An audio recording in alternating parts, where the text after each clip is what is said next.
Welcome back, Hauntlings, to another haunted report. Tonight we journey into the Appalachian Mountains, a place where the land feels older than time and the line between the living and the dead has always been thin. These mountains carry secrets whispered through the trees, carried along ridgelines, and hidden in forgotten hollows where daylight rarely reaches. The stories you are about to hear are not mere tales invented for entertainment. They come from generations of families who lived and died here, people who had no reason to exaggerate and every reason to fear the things they saw. The Appalachians hold some of the richest paranormal folklore in the United States. There is an eerie honesty to these accounts, a weight that comes only from legends rooted in genuine lived experience.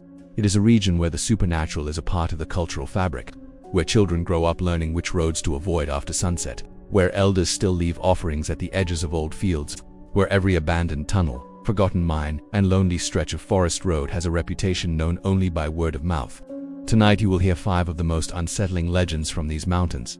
But remember this, Hauntlings in the Appalachians, a legend is rarely only a legend. Something usually gave birth to it. Something someone once witnessed. Something that left a scar. So sit back, turn off the lights if you have not already, and let us begin our descent into the first account. A story that starts on a lonely winding road where a ghostly woman wanders with a stare that has frozen the hearts of travelers for more than a century.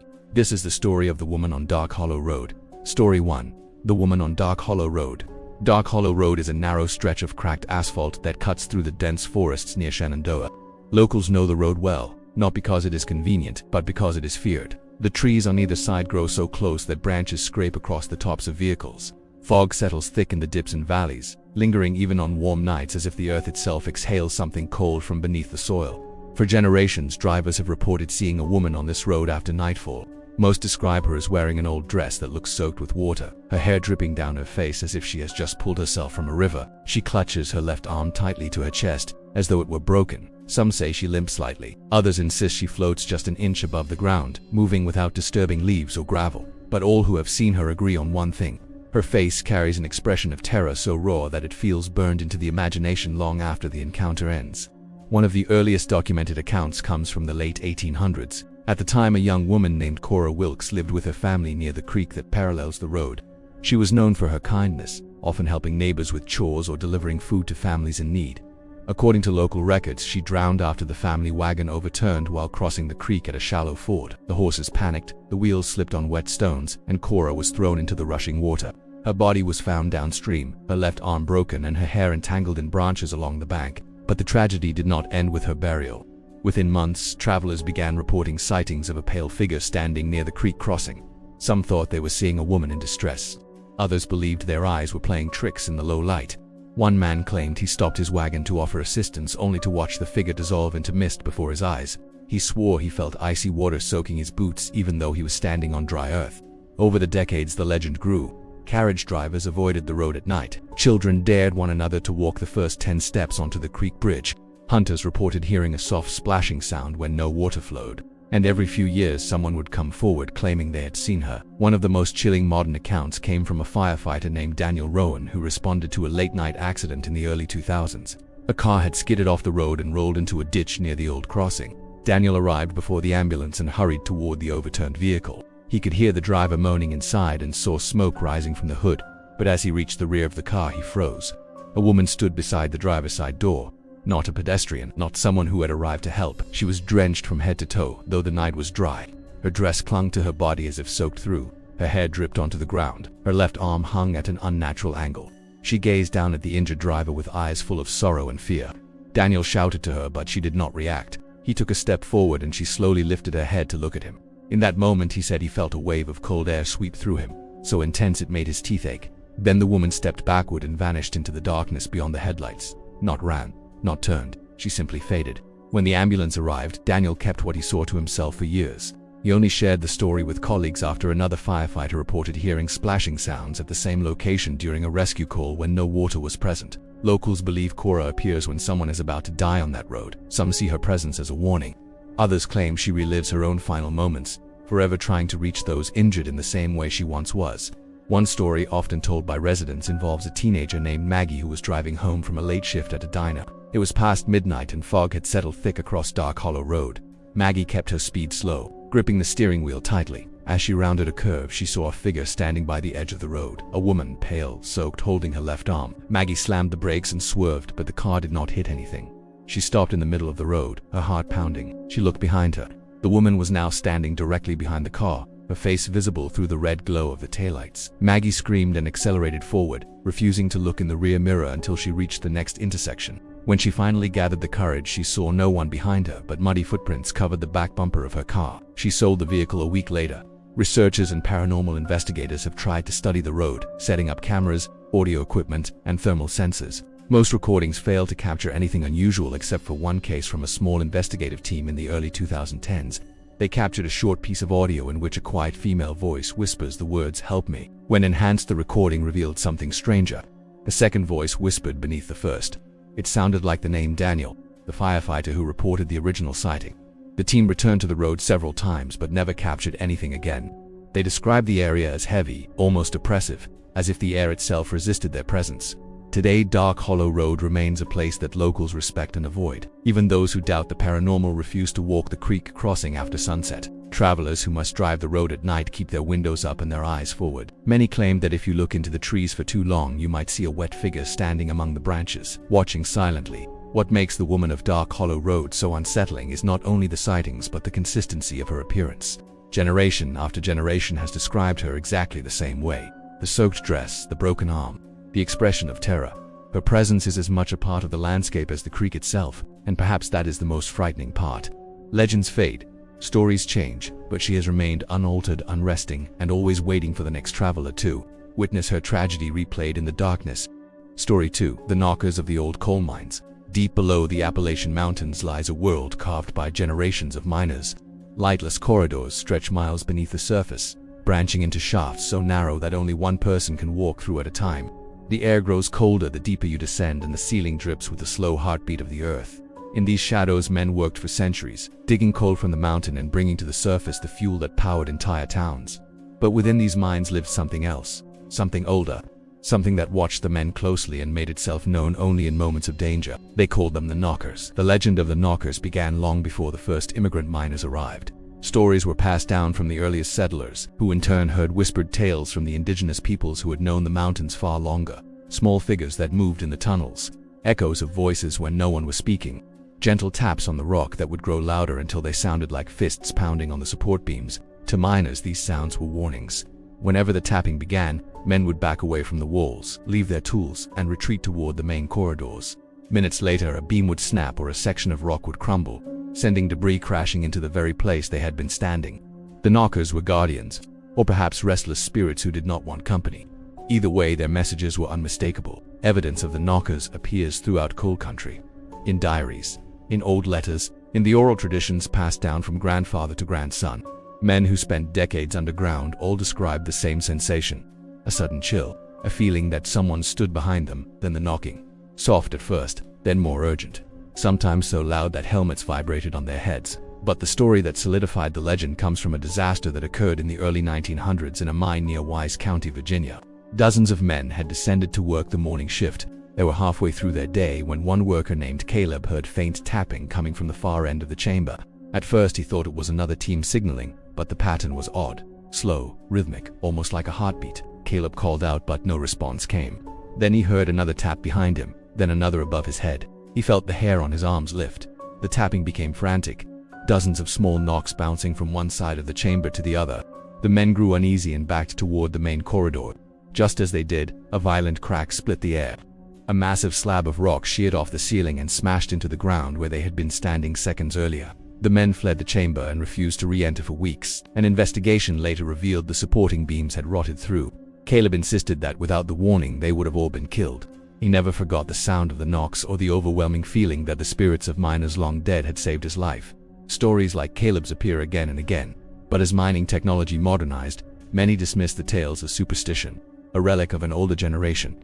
Yet the mountains did not forget, and the Knockers did not leave. One of the most widely discussed modern encounters occurred during a restoration project in the 1970s in Harlan County, Kentucky. An old mine, sealed for decades after a collapse, was scheduled to be reopened for historical preservation. A small crew entered the mine to stabilize the walls and install lighting.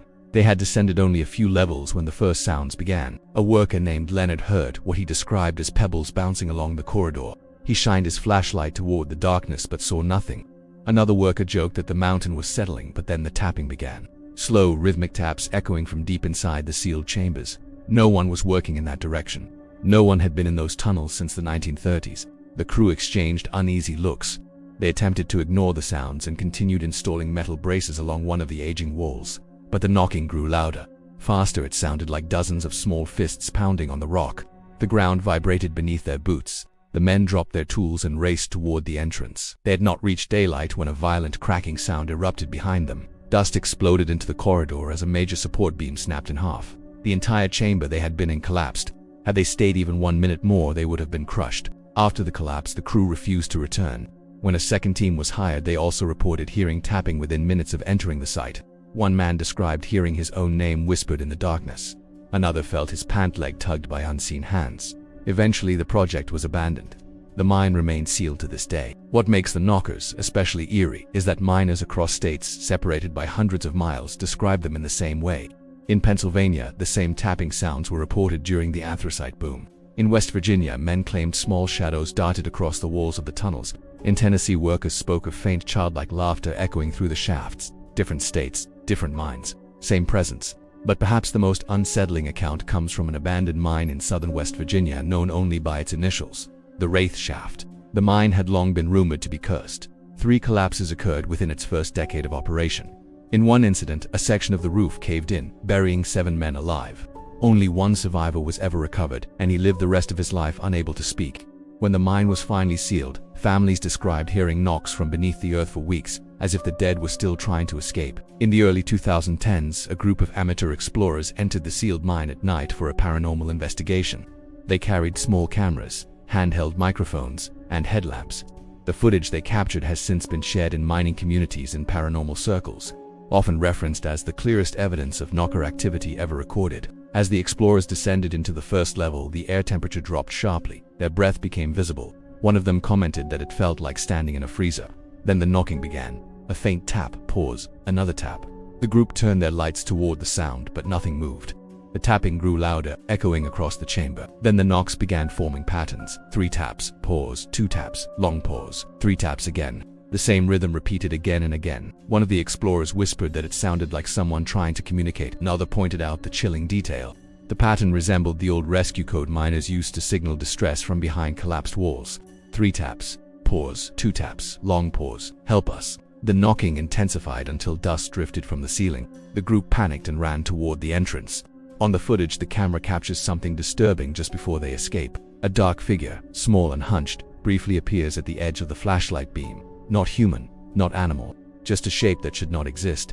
The figure darts into the wall as if melting into stone. When the explorers made it out of the mine, they found their tools scattered near the entrance, as though something had rifled through them. None of them ever entered a mine again. Across cold country, miners still recount stories of the knockers. Older men warn younger workers about them. Do not ignore the knocks. Leave your pride behind. Listen. When they warn you, it is because something is coming. Some believe the knockers are the spirits of miners lost to disasters. Others think they are ancient mountain spirits that predate human settlement, beings who simply do not want the earth disturbed.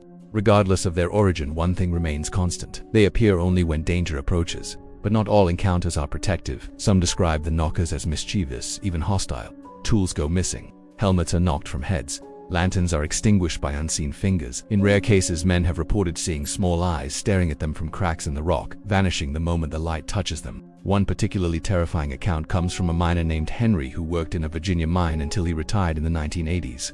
Henry claimed that during one night shift he became separated from his team while surveying a new shaft. The air grew cold and the lights flickered. Then he heard footsteps behind him, light footsteps, almost like those of a child. He called out but received no answer. The footsteps stopped. Then he felt a tug on the back of his coat. He spun around but saw no one. The light flickered again. When it came back fully, he saw small fingerprints pressed into the dust on the wall beside him. Not old prints, fresh ones. Henry left the shaft and refused to return. He told anyone who would listen that the knockers were not always friendly.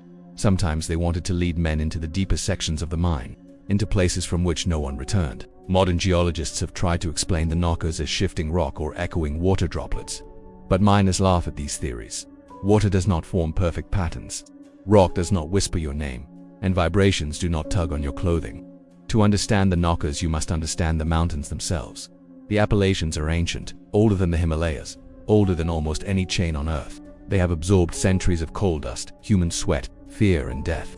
Something lives within that darkness. Something that knows the tunnels better than any man ever could. As long as people continue digging into the mountains, the knockers will remain. Warning, watching, protecting, punishing, and reminding everyone who enters those lightless corridors that the earth does not easily surrender its secrets. Story 3. The Silver Run Ghost Bride. There is a stretch of railroad near Parkersburg, West Virginia that runs through a narrow tunnel carved into the hillside. Locals know it as the Silver Run Tunnel, though trains have long since reduced their speed whenever they enter it. Not because of danger, not because of maintenance, but because of a woman who has been seen on those tracks for more than a century. A bride who appears without warning, illuminated only by the dim glow of the locomotive headlamp, and disappears in the blink of an eye. The legend of the Silver Run Ghost Bride is among the most enduring in the Appalachian region. Engineers from the late 1900s all the way to the present day have recorded encounters with her. Men who spent decades on the rails, men who were not easily frightened, men who swore they saw a figure standing in the darkness wearing a long white gown that shimmered like moonlit fog. The earliest known sighting dates back to the late 1870s when the Baltimore and Ohio Railroad ran heavily through the region.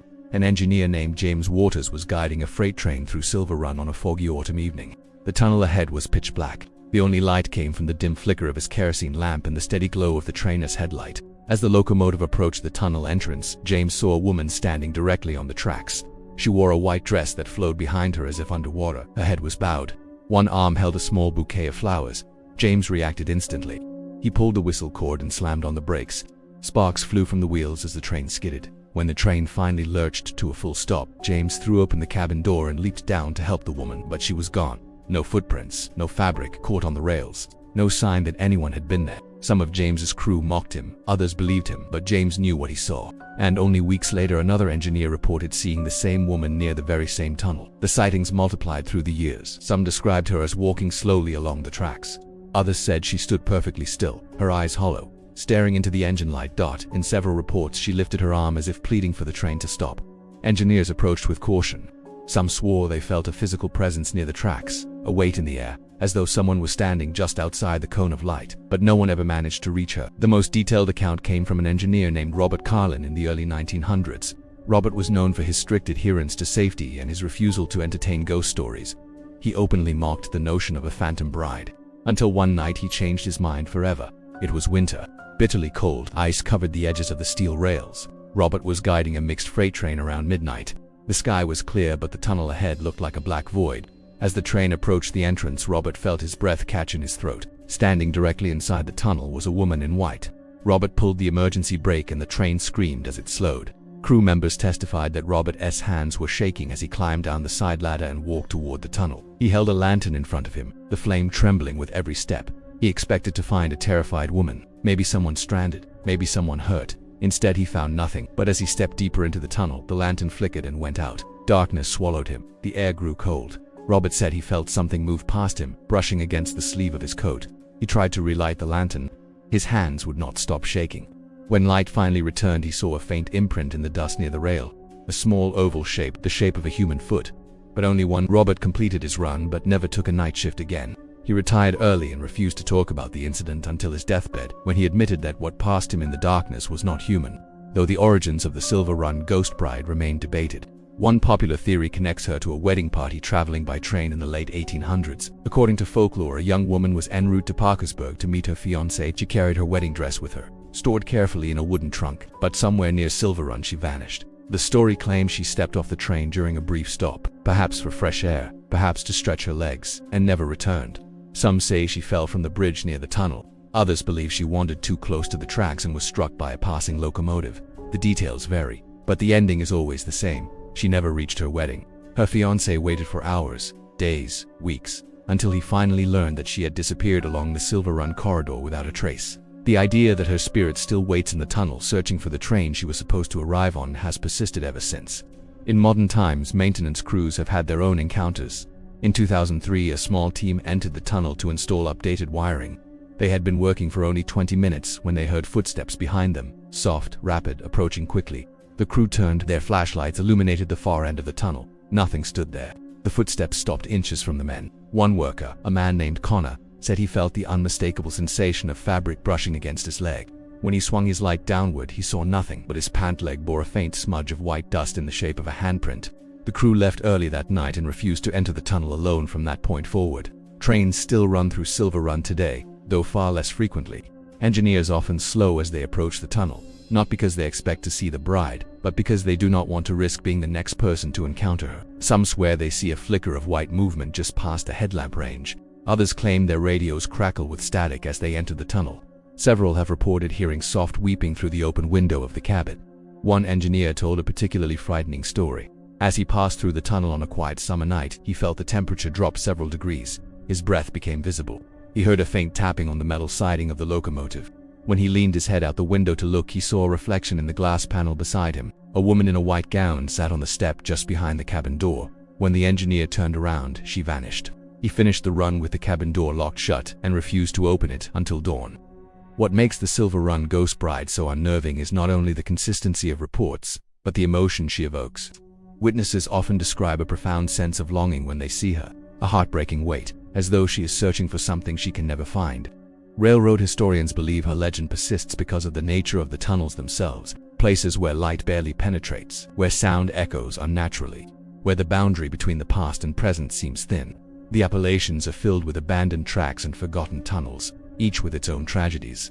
But Silver Run stands apart. The sightings have continued long after most rail legends faded. And then there is the incident from 2017 that renewed interest in the Ghost Bride. A freight engineer named Malik was approaching the tunnel shortly after midnight. His camera, mounted on the front cabin for monitoring debris, captured something strange. As the train entered the tunnel, the headlights revealed a white figure standing in the center of the tracks for less than 1 second. A fraction of a moment. Barely enough to see. But enough. Malik never saw her with his own eyes. The figure appeared only on the video, a faint silhouette, a flowing gown, a single raised arm. Rail inspectors reviewed the footage and found no sign of tampering. They could not explain the shape. The video has since been shown at Appalachian folklore events and paranormal conventions. It adds fuel to a legend that refuses to die. The Silver Run Bride remains one of the most enduring ghosts of the mountains. She appears to the living not to frighten them, but as though reaching for something lost long ago. A groom she never met. A future cut short. A journey she never completed. Travelers who walk near the tunnel at night report hearing soft rustling, like fabric brushing against stone. Some claim to smell faint roses, the kind often carried by brides in the 1800s. Others feel watched, as though a pair of sad eyes follow their every step. One last detail haunts the legend. Every recorded sighting places her exactly at the midpoint of the tunnel. Never at the entrance, never beyond the exit. Always halfway through, as if she is trapped between two worlds, or forever suspended on the journey she never finished. Whether the Silver Run Bride is a lost soul or a guardian of the rails, her presence lingers. Her story lives on through the voices of engineers, rail workers, hikers, and historians.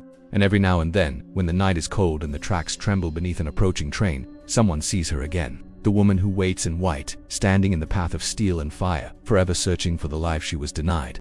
Story 4. The Bell Witch of Tennessee. The rolling farmland of northern Tennessee looks peaceful at first glance.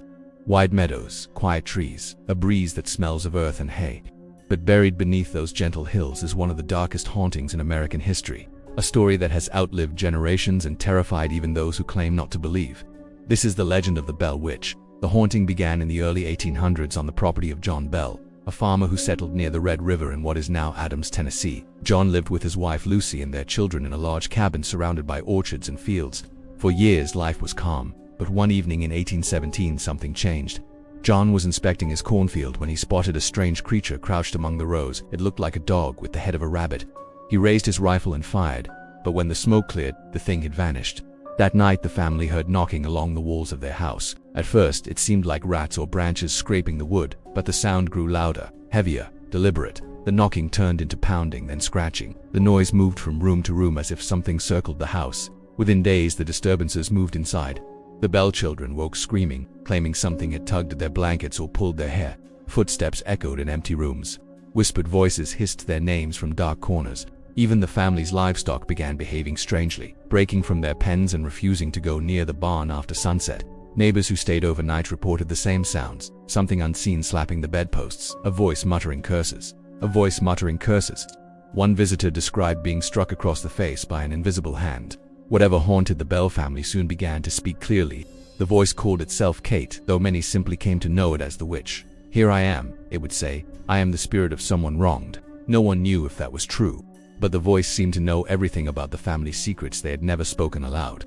It mocked John, comforted Lucy, and tormented their daughter Betsy. When Betsy began courting a local boy named Joshua Gardner, the witch grew enraged. It screamed her name at night, pinched her skin, and left bruises shaped like fingers along her arms. Word of the haunting spread quickly. People traveled from miles away to hear the spirit speak. It conversed with visitors, quoting scripture, singing hymns, even answering questions about distant events it should not have known. It cursed one minister and blessed another. It predicted storms with eerie accuracy, but the witch seemed obsessed with John Bell. The voice called him Old Jack and promised to kill him. His health deteriorated over the following years. His tongue swelled, his face twitched uncontrollably. He described feeling watched even in daylight. In December of 1820, he was found unconscious in bed. Beside him sat a small vial of dark liquid that no one in the family recognized. The witch's voice filled the room. "I gave him that medicine," it said, "and he will never get up again." John Bell died later that day. During his funeral, the witch's laughter echoed through the house and the trees beyond it. Witnesses heard her sing songs celebrating his death. After John's passing, the activity slowed, though it never fully ended.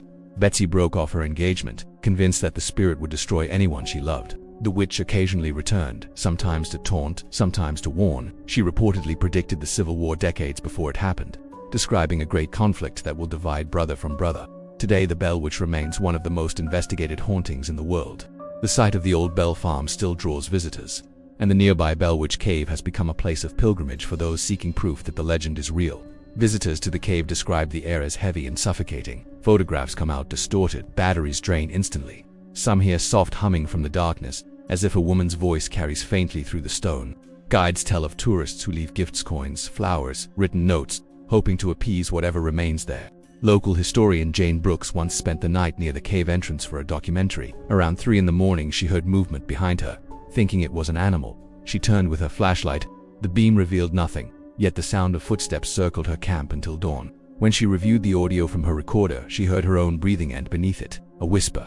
"Old Jack is gone," the voice said, followed by quiet laughter. Skeptics have tried to explain the Bell Witch as hysteria or trickery. Some argue that the Bell family's daughter Betsy might have staged some of the events to avoid her arranged marriage.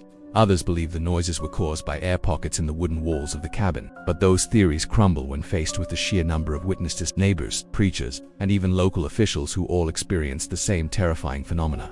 In the late 1800s, author Martin Ingram published a detailed account titled An Authenticated History of the Bell Witch. His book included first-hand statements from people who had known the Bells personally.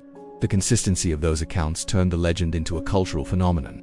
Even now, over 200 years later, new stories continue to emerge. One came from a construction crew working near Adams in the early 2000s. They were digging for a new foundation when their backhoe struck something hollow. When they cleared the dirt, they discovered a wooden box, badly rotted, containing rusted nails and a small fragment of glass. As the foreman lifted it, the wind around the site shifted violently, stirring dust into a spiral. One worker claimed to hear laughter coming from inside the excavator cabin, though it was empty. Within days, several crew members reported nightmares about a woman with long black hair whispering through their windows. The project manager ordered the box reburied and blessed by a local pastor. After that, the disturbances stopped. Another modern account comes from a paranormal team who investigated the Bell Witch Cave in 2016. Their footage shows one investigator asking the spirit to knock twice if it was present. The camera captured 2 distinct knocks, loud, sharp, impossible to dismiss as coincidence. The team's leader later said that the sound reverberated through his chest like thunder, even though the air around him was perfectly still. The Bell Witch legend endures because it sits at the crossroads of folklore and documented history. Too many names, too many consistent details, too much fear carved into the collective memory of an entire region. Locals warn never to mock the witch. Children in Adams still repeat a simple rule: if you speak her name, do so with respect. Farmers leave a small portion of their harvest at the edge of the woods every autumn, an old custom that no one admits to following yet somehow continues year after year. Visitors who wander near the Red River at night often report strange lights drifting along the surface of the water. Others claim to hear faint singing coming from the empty fields. The melodies are wordless, sad, almost human. Those who live nearby simply shrugged. "She's just reminding us she's still here," they say. What makes the Bell Witch terrifying is her intelligence. Unlike many hauntings bound to a place or object, she spoke, reasoned, even joked. She could imitate voices perfectly and finish sentences that people only thought about. Witnesses described feeling as though their own minds were no longer private. If that is true, then perhaps the Bell Witch is not gone at all. Perhaps she only grows quiet when the world stops listening. And if the stories are to be believed, a final message to the bells still lingers in the wind that moves through Adams at night. "I will return," she said, "and no one will silence me." 2 centuries later, when storms roll across northern Tennessee and thunder shakes the river valley, some say they hear laughter carried on the wind, soft, mocking, feminine. The Bell Witch keeps her promise. Story 5. The Brown Mountain Lights. High in the Blue Ridge Mountains of North Carolina lies a ridge called Brown Mountain, a place where the stars seem to rest closer to the ground. Travelers who camp along the Linville Gorge overlook speak of nights when strange lights drift across the valley, moving against the wind and weaving among the trees like living fire. The phenomenon has been recorded for centuries, studied by scientists, and feared by those who live closest to it. They are called the Brown Mountain Lights, and no one has ever truly explained them. The earliest written record dates back to the year 1771 when German engineer John William Gerard de Brom surveyed the region for the British Crown. In his journals he described seeing fiery spheres rising from the valley every night, glowing red before vanishing into the mist. He believed they were vapors of nitrous gas ignited by lightning, a theory that satisfied no one who had actually seen them. Native American tribes, including the Cherokee and the Catawba, told much older stories. According to them, the lights were the spirits of warriors searching for their fallen brothers after a great battle. The souls of the dead, unable to find peace, carried ghostly torches as they roamed the ridges. Some versions say the lights are the tears of women looking for the men who never came home. Others claim the mountain itself breathes them out as reminders of the dead buried beneath its slopes. One of the most famous modern witnesses was a young woman named Sarah Pritchard who lived near Morganton in the early 1900s. On summer nights, she would walk to the overlook with her father and watch the valley. One evening, as the sun dipped below the horizon, Sarah pointed out a single glowing orb hovering above the tree line. Her father nodded, explaining that such lights were common. But then another appeared, and another. Soon dozens drifted across the gorge like lanterns carried by invisible hands. Sarah said one of the lights began to rise, pulsing brighter, until it hovered directly above them. It was silent, perfectly round, and white at the edges but red at the core. Her father told her not to look at it. Sarah did anyway. She described the light expanding until it filled her vision, and then everything went black. When she opened her eyes again, the light was gone. She was lying on the ground and her father was shaking her shoulders, asking what happened. She said the light had shown her something. Faces of men she did not know, eyes filled with sorrow, walking through fog. She never returned to the overlook again. Decades later, in 1911, the phenomenon became so widely reported that the United States Geological Survey sent a team to investigate. They camped for several weeks near Brown Mountain, recording each sighting. Their conclusion stated that the lights were reflections of locomotive headlights or brush fires in the valley. But within days of the report's publication, a massive flood destroyed the railroad tracks and extinguished all fires. The lights continued to appear as before. During the 1940s, pilots flying over the region reported seeing the lights from above. They claimed the orbs rose from the ground to meet them at their altitude, then disappeared. Radar detected nothing. In 1952, a photographer named Ralph Lale captured a series of long-exposure images showing trails of light moving in impossible patterns. He insisted the lights changed direction midair, defying wind and gravity. The negatives remain in a small museum in Burke County, where even today no one has successfully replicated the effect. Modern hikers who witness the lights describe a deep silence settling before they appear. Crickets stop chirping, the wind dies. Then a faint glow forms over the ridge, sometimes yellow, sometimes red, sometimes blue. The orbs drift slowly, then split into smaller lights that scatter like embers before merging again. Many claim to feel an electrical charge in the air strong enough to raise the hairs on their arms. One story tells of two hikers who decided to follow one of the lights. They left the trail after midnight, convinced they could reach it. The light stayed just far enough ahead to lure them deeper into the woods. After several hours, they realized they were completely lost. Their compass spun uselessly. When dawn came, they found themselves on a ledge overlooking the gorge nearly 5 miles from where they had started. The trail between them and safety was gone, replaced by sheer cliffs. Rescuers later said that reaching that ledge without climbing gear would have been impossible. Another chilling case occurred in 1993 when a park ranger named Bill Turner was conducting routine patrol near Wiseman's View. He saw a large glowing orb hovering low over the tree line. Thinking it might be a distress flare, he used his radio to call for confirmation. The dispatcher reported no distress calls and no aircraft in the area. Bill aimed his flashlight toward the light, flashing it 3 times. To his astonishment, the orb pulsed back 3 times in response. He tried again, 2 flashes. The orb responded with 2. He repeated the sequence a 3rd time, changing the pattern randomly. Each time the light answered perfectly. Then, without warning, it darted upward at tremendous speed and vanished into the night sky. Bill left the Park Service a year later, unable to explain what he had witnessed. His official report remains in the archives, stamped unresolved. In recent years, scientists have deployed drones, infrared cameras, and atmospheric sensors to study the lights. Some data suggests they may be caused by charged plasma formed by piezoelectric reactions in the quartz-rich rock beneath the mountain. Others insist they are bioluminescent organisms or gases igniting spontaneously, but the locals shake their heads. They know better. Many who live near Brown Mountain treat the lights not as anomalies but as omens. Hunters claim that when the lights appear, Animals hide and the woods fall silent. Old families in Morganton tell their children never to whistle at the lights or point directly at them. They see you when you see them, one elder warns. Some say the lights are souls searching for home. Others whisper that they are watchers, ancient eyes keeping track of those who dare disturb the mountain. Every few years a story circulates about people vanishing near the overlook. Park rangers attribute it to hikers wandering off trail, but locals speak of the lights leading them away.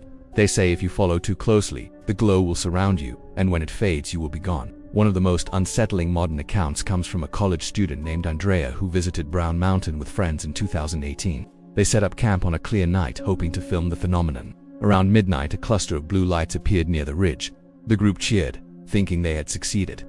But Andrea's camera recorded something strange. In the playback, the lights formed a perfect circle, hovering motionless for several seconds before collapsing inward like an eye closing. The sound captured on the audio was not wind, but a deep, low hum that none of them remembered hearing. 2 nights later, Andrea woke to that same humming in her apartment miles away.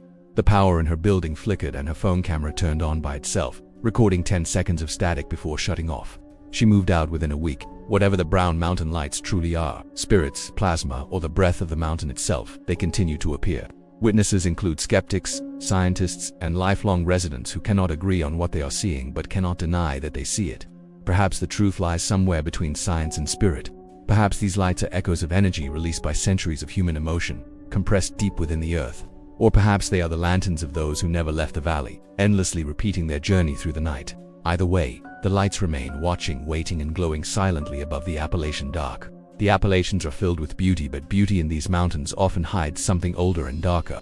From the weeping woman on Dark Hollow Road, to the knockers that guard the mines, to the ghost bride trapped in her tunnel, to the witch who still whispers along the Red River, to the lights that drift over Brown Mountain, each legend carries a piece of truth. These stories survive because people keep encountering them. They are not confined to history books or ghost tours. They live on in the memories of truck drivers, hikers, engineers, and families who have seen too much to laugh it off.